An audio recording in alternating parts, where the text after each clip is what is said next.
ستایش من پیشکش آن اهورایی که عرش را بر آب بنیان نهاد. رضا ابراهیمی هستم. دوستان گرامی، کلیپی رو تقدیم حضورتون میکنم در رابطه با آتشکده ها تا یه سری مطالب و ناگفته هایی رو در رابطه با آتشکده ها خدمتتون ارائه کنم.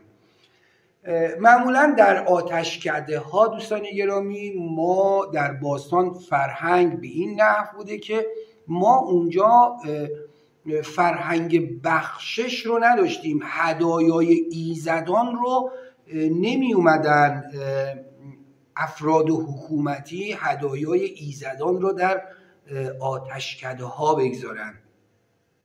ما دوستان گرامی در آتشکده ها اصل قضیه گنجینه های آتشکده ها دقیقاً اون اموالی بود که حکمرانان، شاهان، پادشاهان به روحانیون میدادن.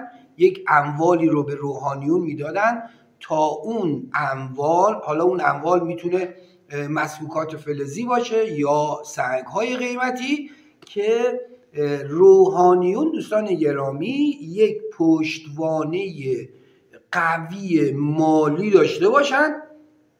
اون پشتوانه غنی مالی رو برای چی میخواستن؟ برای اینکه روحانیون بتونن گاهنبارهای سال رو اداره بکنن. در رابطه با گاهنبار بعداً من به طور مفصل خدمتتون توضیح میدم. پس تمامی اموالی که ما در آتشکده ها داریم، همه اینها اموالی هستن که شاهان به مغها و روحانیون میدادن. آتشکده اگر در بلندی باشه، اون آتشکده مخصوص خاندان سلطنتی بود و مغها و روحانیون هم وابسته به دربار سلطنتی بودن. اگر اون آتشکده در سطح زمین باشه، اون روحانیون و مغها ارتباطی به دربار نداشتن و مردمی بودن.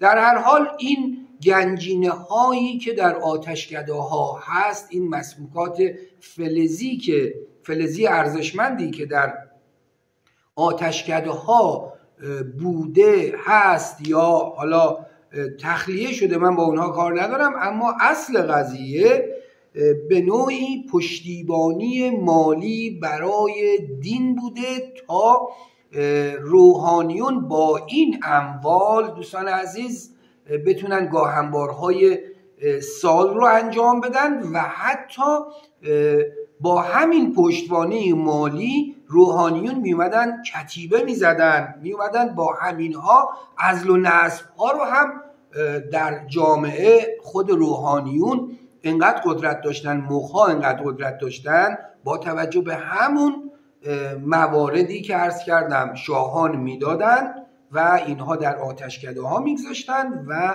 با اون عزل و نصب میکردن و گاهنبارهای سال رو که 6 تا بوده همه اینها رو اجرا میکردن. دوستان گرامی، سپاس از اینکه همراه بنده بودید. لایک و سابسکرایب فراموش نشه. مهرتون جاوید و روزگارتون وصل آرامش و امید. بدرود.